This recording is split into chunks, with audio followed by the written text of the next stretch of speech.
Hi, you're tuned in to Once a Falcon. This is the place where we celebrate the people of UT Permian Basin, alumni, faculty, staff, and even industry leaders who are pushing boundaries, lifting up communities, and proving what it means to be a Falcon. How's it going, everybody? My name is George Pan, Director of Alumni Relations and Annual Giving here at UT Permian Basin. And here today on Once a Falcon, we have a great alum, Angel Garcia. Angel, how are you doing today? Doing well. Thanks, George. Hello, everybody. Tell us a little bit about yourself. When did you graduate? What do you do? So, I'm not great with years, but if I have my years correct, I graduated with my bachelor's in 2016 and my master's in 2018. 2018. And what are you doing now? I own my own business. I own a business consulting firm. We're BAM Ventures, your business sidekick, and we help businesses launch, start up, and grow. All right. Well, I mean, tell us a little bit more about BAM Ventures. Like, how did it begin? How it all came to be? Oh man, so how much time we got? Did you say? Because I mean, you know, it's serendipitous, right, that he had me here because we started here on UTPB campus. Really? Yes. You're talking about My Falcon Radio. My Falcon Radio was where we first, came up on the media scene. Yeah, but My Falcon Radio came out of the Enactus, the Rodin Center. Right. Where this is the new Rodin Center. Yeah. Right? And I love it. It looks amazing. This was like a vision that we had where we could walk in a room and it's set up to go, right? I mean, you have the old JBS news desk over here. You got camera lights, you got camera, you know, you have the software, you have the art. It's beautiful. I love it. I would seriously cry if we weren't on camera. But this Sorry, we can edit it out. I'll leave it in. It's good for the emotions. There we go. It's pull the heartstrings, you know. But no, this is amazing. But yeah, this was a vision of ours when we first started, because Enactus. So what we're a student group, and our faculty advisor was Professor Michael Crain. Yes, right? I remember Michael Crain. Yeah, him, man. huge impact on this campus, and I'm glad to see that this is because of him, Yeah. right? What y'all are doing right here, this is because of what he founded back then. So in Actus, you know, we got together with groups, student groups, and it was entrepreneurial driven, community driven. Like, let's see how we can impact the community through commerce. So we put together all sorts of events. We worked with local businesses, and we just really got out there. And you know, part of education is the hands-on experience, right? Because you can read books all day long, and they're great, right? It's a good foundation. But until you get out there in the real world and put your hands on what your dream is, Exactly. Yeah. it's still just a dream. Right. And I mean, personally speaking, is like I'm more of a hands-on person. That's how I learned how to do things. Yeah. I learned by trial and error, getting my hands a little dirty, just figuring things out. Right. And so, I mean, I love reading, but it's like I don't retain as much information as well as if I was to just get in there and start doing it. Yeah. So the great thing is that a program like Enactus, right? So students are going to class. They're learning the marketing. They're learning the business. They're learning the financial. They're learning all these different aspects. But then you get together in a group and you actually put an event together. And then you have someone like a Professor Crain connecting what you learned in class to your real world, right? Now you have some like real high impact experience, right? So that's what y'all are doing here. You're putting real world impact experience here at the ground level, and that makes a lot of difference. Because out of Enactus, that's where My Falcon Radio come out of. Because during that time, that's when the football team first came to be a thing. Yeah, I remember that back in, what was it, 2017? fall of 2016? 2016, yeah. And so when we heard, wait, we're gonna have a football team? We're gonna have an actual college football team? All right, well, it wouldn't be right if the campus didn't have college radio. You gotta have college radio, right? Because that's another aspect of the Americana, right? I mean, you have the football, you know, the spectacle competing forces going against each other, and we're in West Texas, so football is a huge deal, right? Especially here in Odessa. I mean, we got two of the biggest rivalries known across the nation. Yeah. I mean, everywhere you go, it was like, oh, Friday Night Lights is like, you got it right. That's how you identify where you're from. Oh yeah, I'm from Odessa, Midland, Permian Basin. Where? Friday Night Lights. Oh yeah. So that's our identifier, right?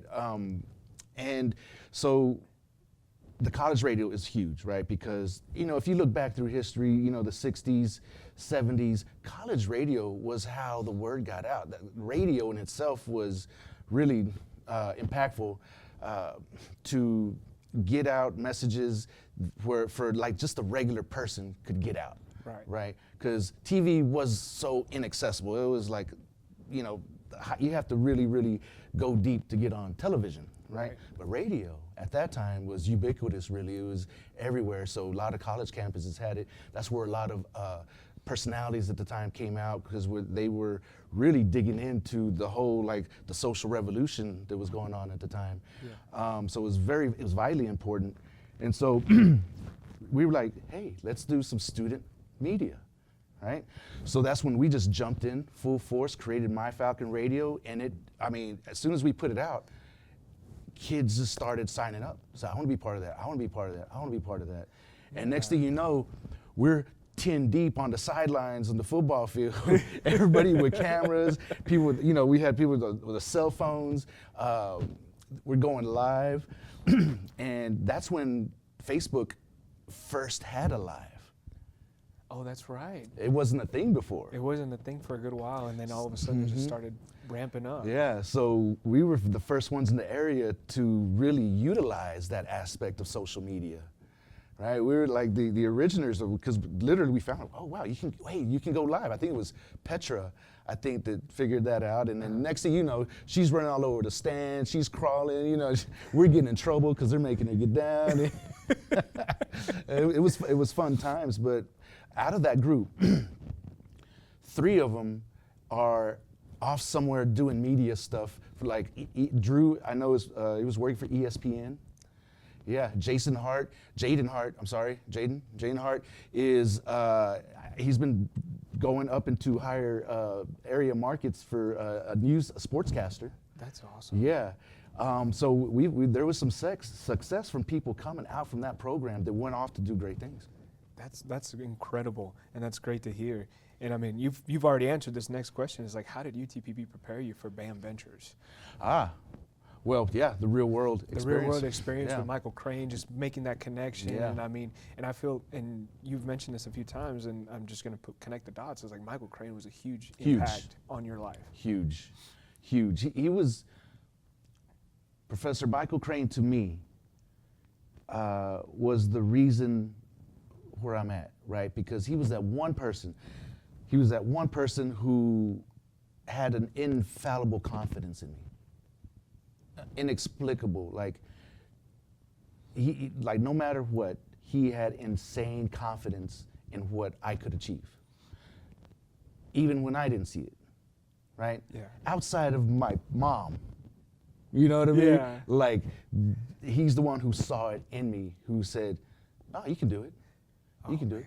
Literal chills right now, just hearing you say it that way. And I mean, I feel like we all can tie back at least to, hopefully we can all tie back to at least one professor, Yes. one person on campus that has made an impact on their life while they're here. I mean, I can name off names left and right. Yeah. But I mean, there's at least one or two that I can name off that I can say were a huge impact on my life during my time here at UTPB. Yeah. And I mean, they helped direct me where I needed to go and give me direction on what I wanted to do. Yeah. And so, I mean, and Michael Crain is one of those remarkable individuals that made an impact on this campus. And For sure.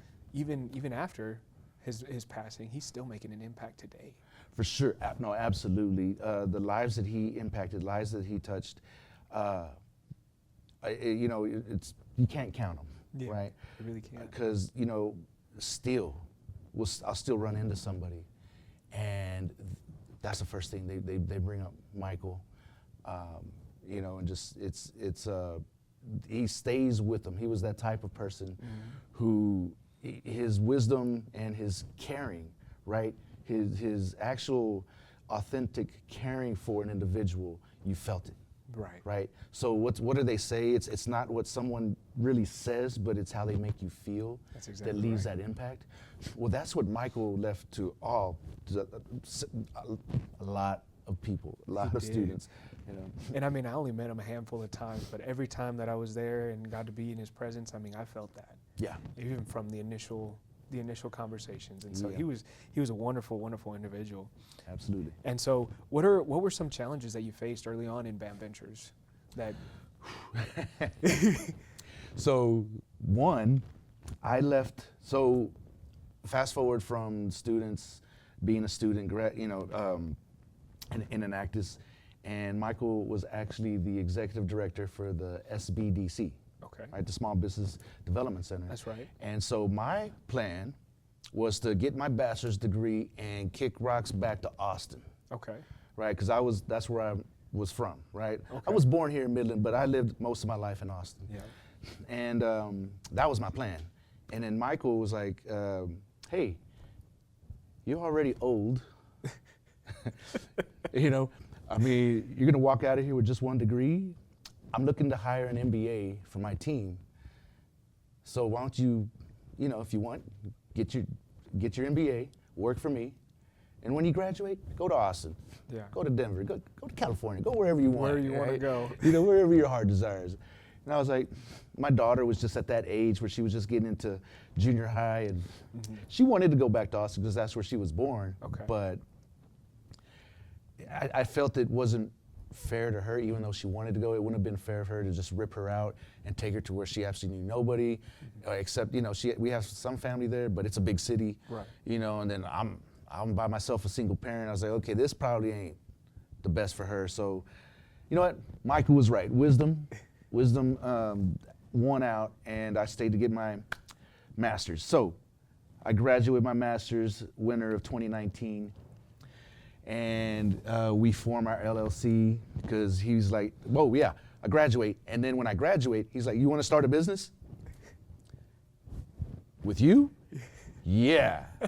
Okay, Austin just, whisked away because I didn't care about that anymore, because now I had an opportunity to start a business with somebody who was already an accomplished entrepreneur several times over, built and sold businesses off, didn't have to work. He was volunteer teaching here.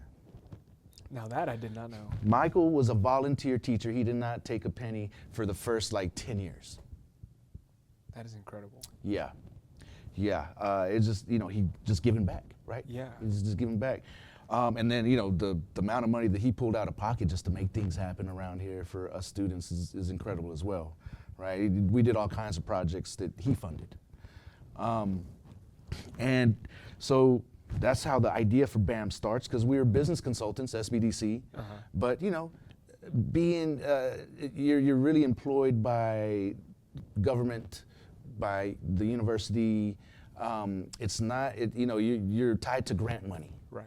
And with grant money, there's always comes handcuffs and attachments, right, that you have to go by if you want your grant money, right? You got to stick to the regulations. Got to stick to the regulations, right? So our business idea was like, let's do this, but on our own.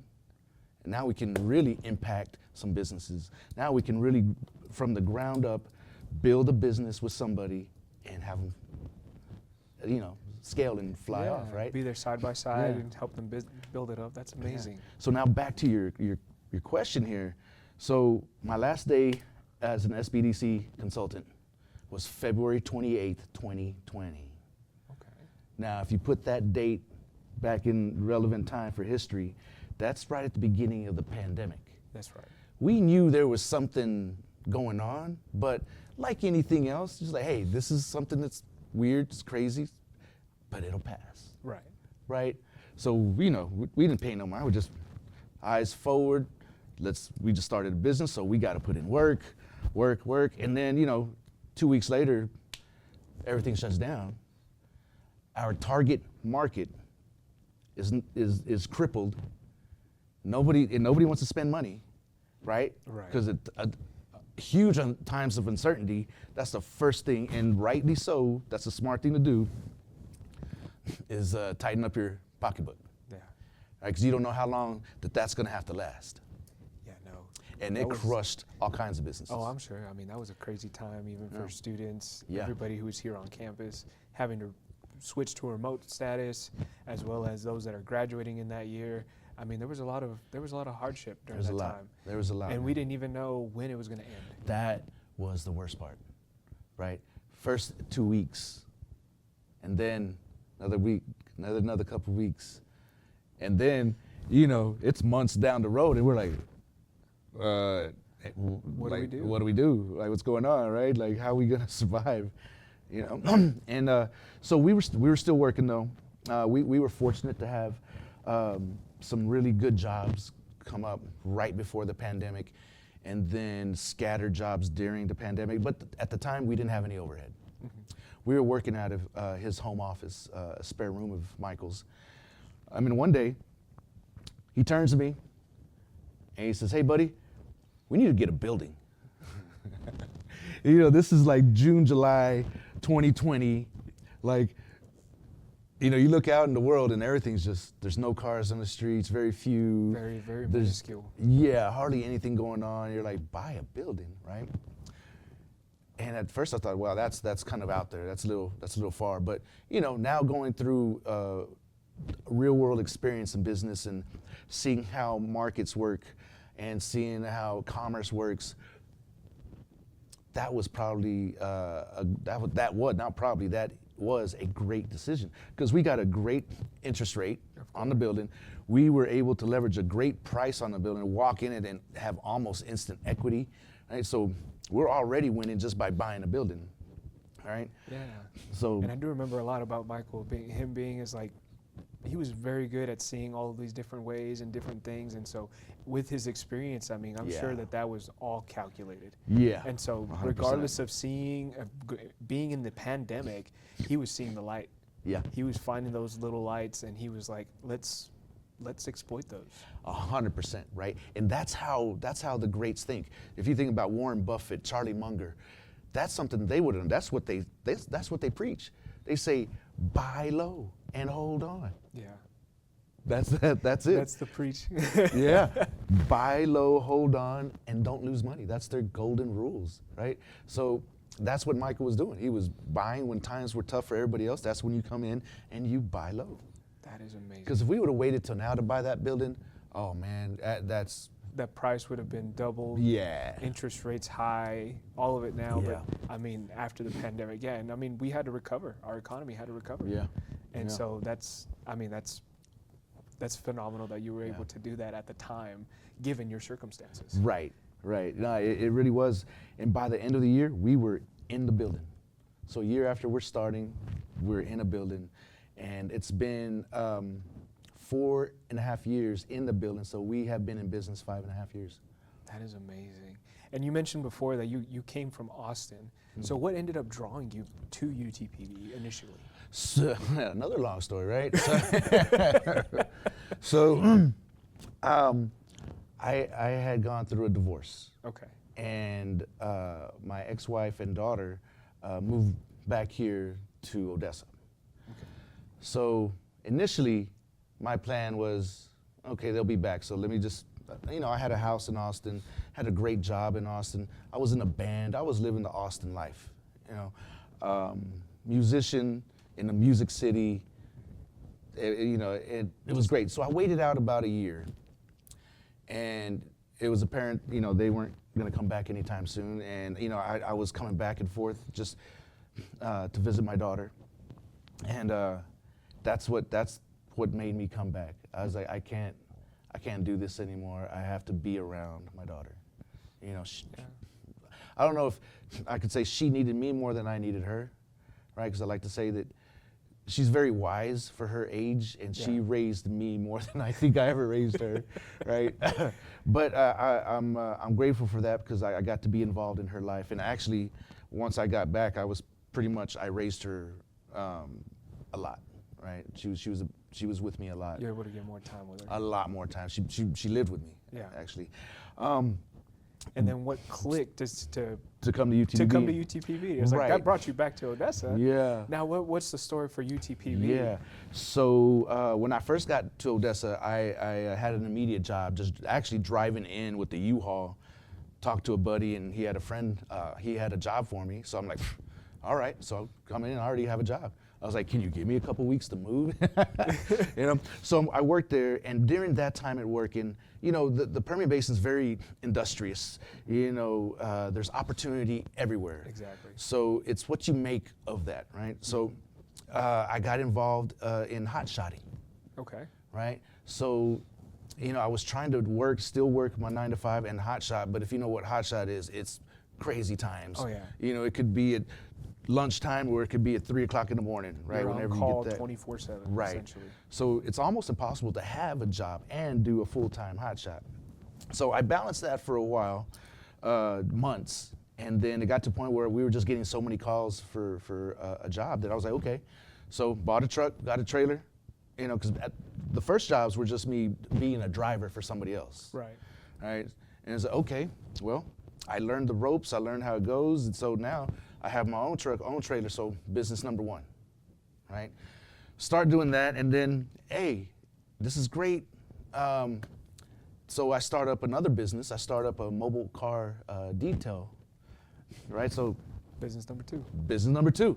There we go. We're rolling. And those two were my breadwinners, And then I got into landscaping, but really that was just because I did it for my grandmother, and then her neighbor, hey, can you do my yard? And the other, hey, can you do my yard? So I was doing, her neighborhood, really. So business number three. Business number three, you started getting some clients just randomly. And then I've been in the music industry for many years. So, and I've always been a DJ. Even before I was in the music industry, I was a DJ, right? Okay. So I would do DJ gigs on the weekends, weddings, quinceañeras, backyard barbecues, just simple stuff, right?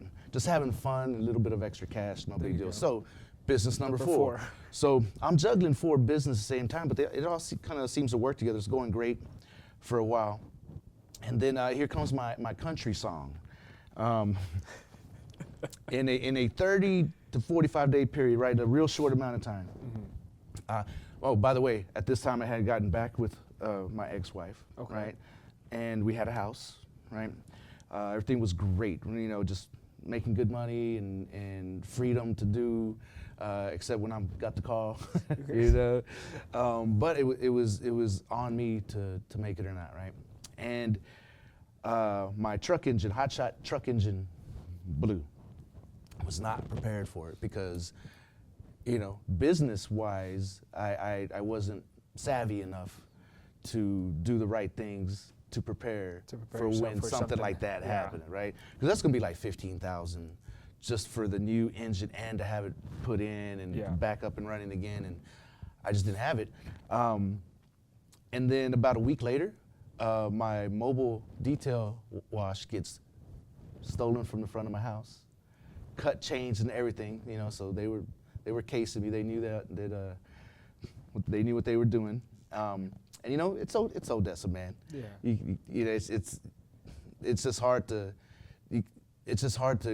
get what you want, and have nice things.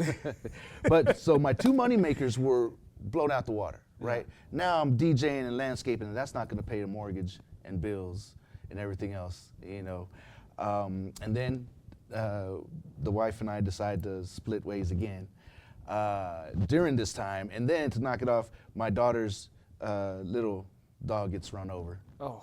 That's the country song, right? There's your country song. That's the rock bottom. So at that point, I decided, okay, I'm gonna go back to school. Because previously, I was a career student. Mm-hmm. I went to school and I had no idea what I want to do because I love knowledge. I love learning. I just consume. But at that point, I was just a consumer of knowledge.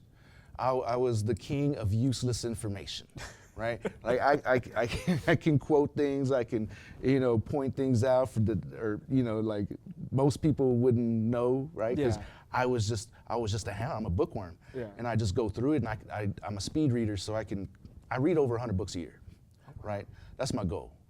So I don't always get there, but that's my goal. So, you know, I'm reading a lot.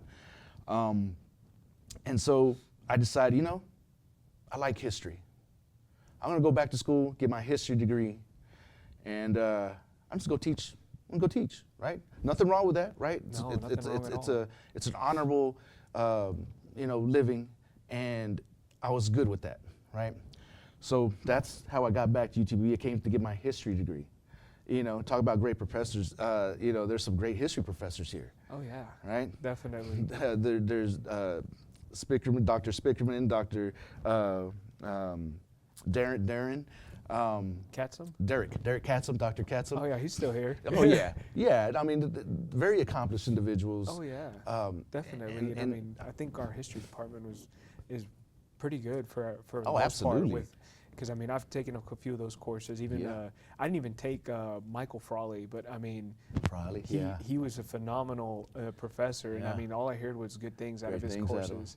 And so now being able to work with him and still have that connection, I'm just like, man, I feel like the students are missing out on a great professor right there now that he's moved up as Dean of Student Success.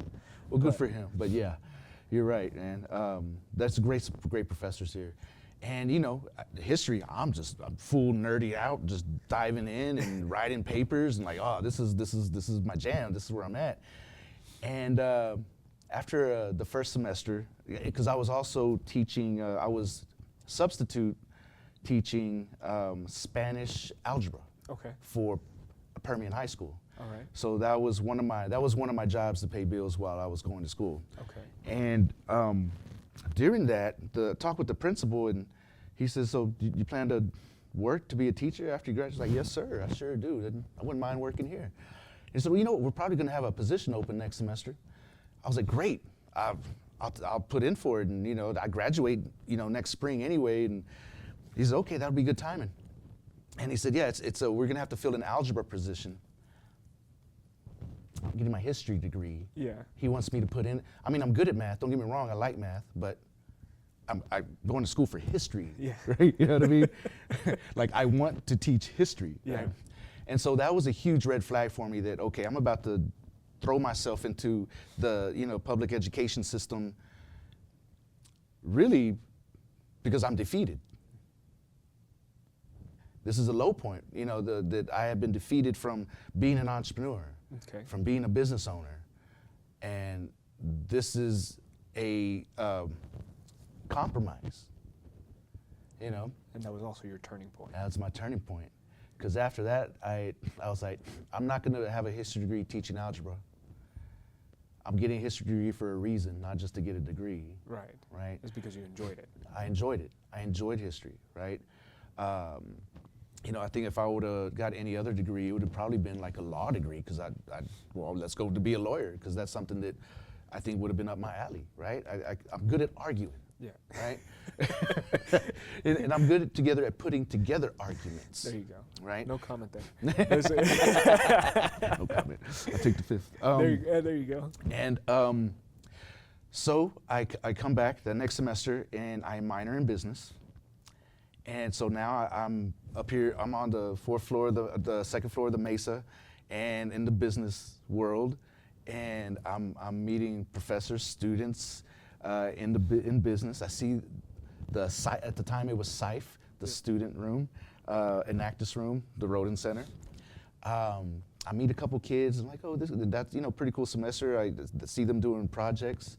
And Benny, if any of y'all remember Benny Bejarano, I had him for one of my classes. He said, hey, yeah, just come over here, just meet the team. I was like, okay. So I just wander in and I meet Michael. Oh, man.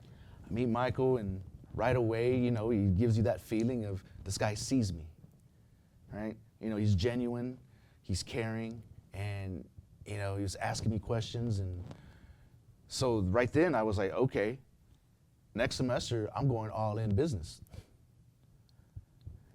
And you just switched. I just switched, yeah. That is amazing. That is a wonderful story. And so, I mean, so out of all of that, what piece of advice would you give to your younger self that could translate to our students, prospect students, alumni that are currently maybe in the same situation? Don't give up. Like, if you have a dream, or if you have a calling, a purpose, right? And it's in your vision, and it's there, and all you have to do is take action. Don't let it slip while you watch it slip. I think that's a great piece of advice, Angel. And so, just to wrap things up, one of the things that we like to do here as we're closing up is just rapid fire questions, just so our listeners can get to know our interviewee. Yeah. And so, just quickly off the top of your head, what was your favorite snack back in Favorite college? snack? Yeah, favorite snack back in college. Something you like to snack on while you were studying, or Beef jerky. beef jerky. Yeah, it's classic. Classic beef jerky. Beef jerky and black coffee. There you go. Let's go. And then favorite hangout spot on campus. Hang out. Man, we were always about work, so it was in the Rodin Center. You were always in the road, and I do remember it's like anytime I passed through there, you were always there. I was there. Yeah. So I mean, that I can understand That's that a one. spot. And what was one of your favorite traditions here on campus?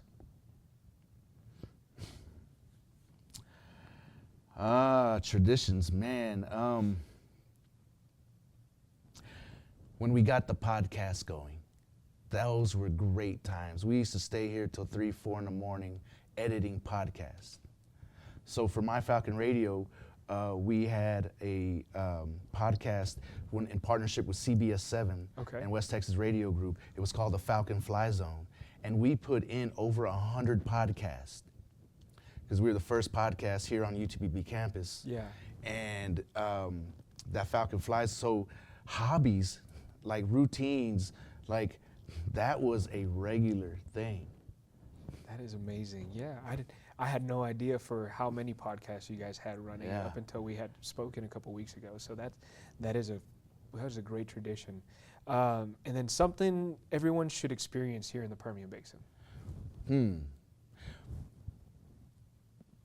Something you like to do, or just something that you've experienced and you're like, man, I can't get enough of this. You know, it's probably going to a high school football game. Oh, that's a classic. Probably getting in for the big rivalry, Permian OHS. I mean, there's no bigger platform in this area than that night. You get into that night and you're in a college night.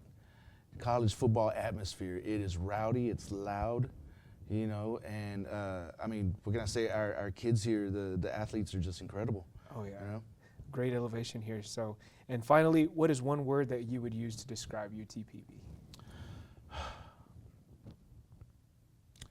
Home. Yeah, it's home. I think that's a great description. All right. Well, this is the end of Once a Falcon with Angel Garcia. Thank you guys for listening, and make sure that you guys follow, subscribe, and reach out to us if you guys want to hear more about us. Awesome. Thanks for having me, George.